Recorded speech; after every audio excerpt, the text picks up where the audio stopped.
En el centro de la pampa vive un pimiento, sol y viento pa' su vida, sol y viento, sol y viento pa' su vida, sol y viento. Hello, I'm Patrick Barnard. Welcome to the 90th edition of the Pimento Report. It is the 26th annual general meeting of the Green Coalition of Montreal. Bonjour, je m'appelle Patrick Barnard. Bienvenue à la 90e édition du Piment. C'est l'Assemblée générale annuelle de la Coalition verte de Montréal. Vous voyez ici les délégués qui se parlaient entre eux le 7 mai et il y a eu beaucoup d'échanges dans cette 26e réunion de la Coalition verte. Cette vidéo sera en français et en anglais. There was a lot of interchange at the 2015 AGM of the Green Coalition, and here you see the activity going on in French and in English. And this video will be in both those languages. Le 7 mai, on a célébré 3 acquis. Premièrement, la préservation du site Meadowbrook. Deuxièmement, la conservation du bois Angèle. Et troisièmement, l'engagement de la Ville de Montréal dans son schéma adopté en janvier 2015 d'accroître ses espaces naturels conservés de 6% à 10% de son territoire. On May 7th, the Green Coalition celebrated 3 achievements for the environment on Montreal Island: the preservation of the beautiful Meadowbrook site, the conservation of Angel Woods, and the adoption in January by Montreal of a new schema or plan for the city, increasing its protected natural spaces from 6% to 10% of its territory. We're going to dedicate our awards to the 2 groups that have had these successes this year, to the Association for the Protection of Angel Woods and Les Amis de Parc Meadowbrook. And so I would like to have Marie-Hélène come forward to accept the award on behalf of the Association for Protection of Angel Woods. And maybe you'd like the protective little sleeve to put it in so it doesn't get scratched and maybe it'll wipe my fingerprints off it.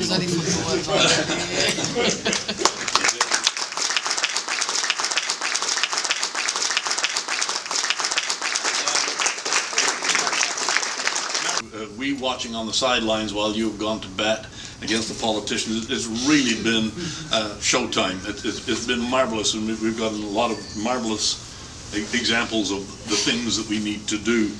And you've been a determined group of citizens. We applaud that, we salute that. And you've given Montrealers, not just your local community, a natural treasure to celebrate. And so, well done, and congratulations. 80%, environ 85% de notre bois a été affecté à la conservation. Donc, c'est un pas dans la bonne direction. Donc, on voit que le travail qu'on a fait avec les élus, autant de notre municipalité, de notre ville, de l'agglomération, puis même de la communauté métropolitaine de Montréal a porté fruit. Donc, on est très contents. Mais c'est pas fini. Les propriétaires terriens ne veulent pas vendre leur terrain. Ils vont contester, si on en est convaincu, cette désignation-là. Donc, il va y avoir une bataille probablement juridique qui est en train. Là, ils vont attendre que les règlements d'urbanisme au niveau local soient adoptés. Sur notre conseil d'administration, il y a 7 personnes qui sont là dévouées. Et c'est des personnes qui sont là qui ont été là depuis le début de l'association. Et on a également plus de 1000 membres qui nous supportent. Donc, je pense que c'est grâce à tout le monde, à tout ce monde-là, qu'on a réussi là, dans nos actions, puis qu'on a pu être entendu et écouté par les élus, parce que quand on parle au nom de 1000 personnes à travers l'agglomération de Montréal, ben, ça porte fruit. The people that you led is really and Deanne. Deanne is our chairperson. Chairperson Jan, as well. She knows how it's working. So what you have to do, in my view, and I think it worked for us, was you have to find the person, point number 3, find the politician who is the gatekeeper, who happens to be the mayor of Montreal in our case. If you can convince that person in power, whether it's because you're marching down the street wearing costumes and, you know, kids like it, or because you've written letters, or because you've got letters from organizations, or because you've gone after illegal lobbying, whatever, when we did all sorts of things. Ultimately, that has to have the effect of putting pressure on the politician. One of the reasons we looked bigger than we were was because of the alliances we had. And that's another way of going about impressing the guy in the big chair that the world is lined up on the side of the environment. So I think that's another thing that really worked for us. So sometimes you can go through people to get to the politician, you go through the newspapers to get to the politician, you go through children to get to the politician, you go through council to get to the politician. But that politician is your target, because that's the person who ultimately makes the choice. The mayor of Montreal made a calculation in the new schéma d'aménagement that it was going to be politically less costly for him to be green, and there's lots of upside for being green, as we see, he's running with it. Less costly to do that than it was to go with the developer. And we know he was meeting with the developer up until, you know, pretty much the last minute. So it was a horse race right up to the very end. It was a fight. And we're damn well going to get a park. The way we're going to get a park is going to be interesting. We now need Lachine very much, because Lachine is really the place that needs a park. So now we're moving to try and convince the locals in Lachine, in particular in Saint-Pierre, which is perhaps the poorest neighborhood in Canada, if not the poorest, it's one of the poorest. They could really use a park. And it's going to cost a fair amount of money to get them access to the park. But that's the commitment we made. That is what is going to happen. It may take a little while, and it's going to take a little bit of arm twisting. But I think that Denis Coderre, bless him, has come to the view that this is the future for Denis Coderre. So I'm really, really, really hopeful. I wasn't at the beginning. I didn't like what they did with the, you know, stripping the money out of the Green Fund. But he seems to have heard. Dans la deuxième partie du soir, le 7 mai, on a écouté les messages de plusieurs groupes dans la région de Montréal. Et leurs paroles nous ont donné une esquisse vibrante de la situation dans la région. Et Béane sont venus, Louise aussi, puis plusieurs autres personnes. Puis on invite tout le monde à venir, c'est au mois de février l'année prochaine. Là, on parle de printemps, d'été, mais nous, on a toujours 6 mois d'avance dans le parc en Grignon. On réfléchit à ce que la prochaine 2 saisons d'avance. Personne ne pouvait me répondre là-dessus. J'ai commencé à être plutôt inquiète. Et voilà, j'ai sensibilisé les gens de mon secteur. On s'est organisé, on a fait de l'information, on a fait des soirées d'information, une soirée d'information. Et on a réussi à faire une caractérisation du boisé. Et là, l'été passé, notre ville, à Saint-Jean, ils ont décidé de faire un moratoire sur les boisés de Saint-Jean et de faire une consultation publique pour savoir ce que les citoyens veulent pour les boisés qui restent à Saint-Jean. Il faut dire qu'à Saint-Jean, on a moins de 7% de couverts forestiers. En réalité, ce serait comme autour de 6%. Alors, ce qui est dramatique, parce que nous avons des gros problèmes de pollution, des gros problèmes d'îlots de chaleur, et alors c'est ça. Donc, quand j'ai entendu cette proposition-là à la ville, bon, pour moi, c'est sûr que la conseillère de notre district disait que le boisé 104, on va le conserver, on le fait 12 ans pas, on va le conserver. Mais moi, j'en étais plus là. Excusez, ça vient me chercher beaucoup. On posait des questions, on s'intéressait, on s'est regroupés, organisé un petit peu plus. Et on a commencé à collecter plutôt des observations. Donc, depuis à peu près 2005, on a une petite archive de qu'est-ce qui s'est passé selon notre perspective à Pierrefonds-Roxborough. Et on peut dire que il faut vraiment être observateur et participant pour comprendre tout le portrait, parce que les arrondissements ne présentent que la perspective qu'ils souhaitent présenter. On a collecté beaucoup d'informations. J'étais au travail un jour, mon téléphone a sonné et c'était la commission Charbonneau. Ils m'ont trouvé parce qu'ils avaient trouvé notre site web. Et sur notre site web, les recherches qu'on faisait leur ont piqué la curiosité. Donc, j'ai apporté une longue liste d'inquiétudes. On collecte des inquiétudes. On est un peu, en anglais, ils disent « advocate ». Nous sommes les amis du parc Rittoford.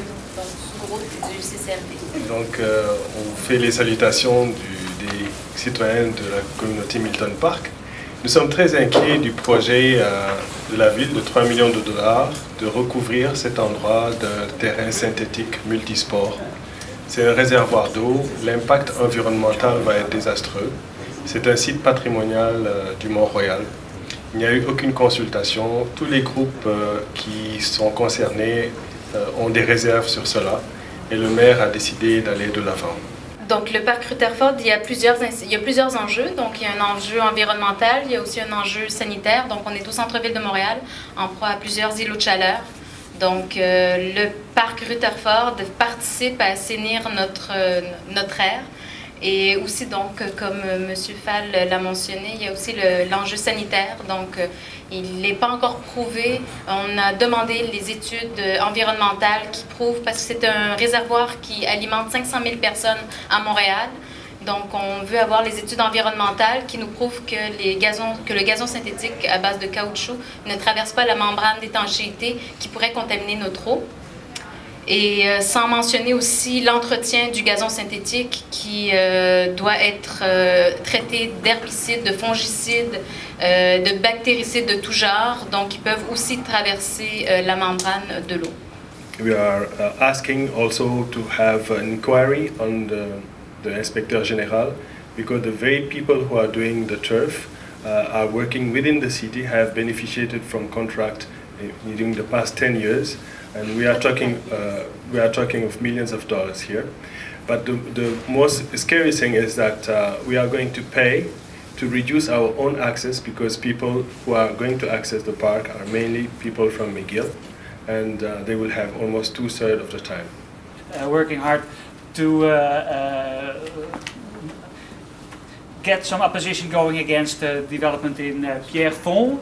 So we're organizing bio-blitzes or inventories of the biodiversity there, together with the people from Le Champ des Possibles.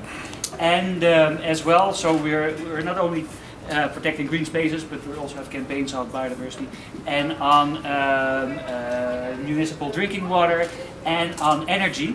We're also doing we're trying to connect two of those campaigns. We're doing inventories of biodiversity along the projected Energy East pipeline that's going to happen this summer to raise the issue of that pipeline is going to run across sensitive habitats with endangered species that for which an oil spill would be disastrous. David Fletcher, what strikes you about this annual general meeting tonight? I think what strikes me most is the commitment of the people that are here, and I think we've had a wonderful example today, given what Campbell and Marie-Hélène gave us, of successes when people hang together and ready to do it in the long term.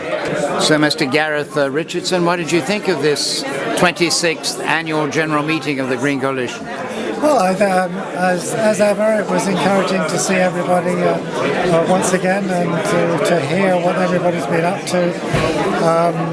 We've heard of some successes, we've heard of some battles to come, and I guess we hope that everybody will continue to work together, and we're strong if we stand together. So links between us all is extremely important. So I look forward to strengthening those links, and for a year to come, hopefully we can all stand together again. Alors, on approche à la fin de cette édition du Pimento, l'Assemblée générale annuelle de la Coalition verte. Comment est-ce qu'on peut lutter contre ces problèmes mentionnés par Huguette Terrien, la pollution, les îlots de chaleur, la disparition continuée de nos espaces verts, de nos milieux naturels? À l'Assemblée générale, Campbell Stuart a mentionné quelque chose de nouveau. C'est une fondation qui s'appelle en anglais The Legacy Project. On peut traduire ça comme le projet héritage. C'est un moyen pour les avocats de lutter proactivement contre nos problèmes. So this is the end of the Pimento report on the AGM of the Green Coalition. And the question the meeting raises really is, how can we fight against these problems mentioned so ardently by Huguette Terrien? Pollution, heat island effects, and of course the continual disappearance of natural spaces in the Montreal region. Campbell Stuart mentioned something publicly for the first time that he's been working on with lawyers, and this is what it's called. It's the Legacy Project. There are plenty of people in Montreal, especially since the crisis of 2008, who have considerable means. There are people who care about the environment. Campbell Stuart and his group of lawyers are going to seek out those people. They're going to accumulate funds to create a proactive fund, a legal fund, that will go to work on the problems that I've just mentioned, that were mentioned by Huguette Terrien. Let's, as a farewell now, listen to Campbell Stuart explaining his fantastic idea. From the point of view of what our tools are, what our weapons are, we are at a huge disadvantage. And that disadvantage is a legal disadvantage. Because of course, what does a developer do who isn't happy with being told he can't build? He sues the city for a vast amount of money and hopes to make out like a bandit. Make me go away. It's a plan B. And very often, municipal officials will cave because they think that they're going to lose, or that it's embarrassing, or that oh my God, we can't have this lawsuit, we have to settle it, we have to give them some money. And the answer to that is no. And when politicians do the wrong thing, they should be sued. And when cities do the wrong thing, they should be sued, because they should lose a few. Losing a few would be very salutary. So how do we get them to lose a few? And that's what the Legacy Project is. It's an idea that's starting to take root. There's some students at McGill Law Faculty and others who are working on this. And it is, hopefully will turn into a foundation that will raise serious money, millions, not to take lawsuits, but to fund lawsuits. And that should be a lot of fun. Because at the end of the day, you win a couple, you embarrass some politicians, you teach them that the field is not just left to the developers with the deep pockets, that we need to fight back. En el centro de la pampa vive un pimiento, sol y viento pa' su vida, sol y viento.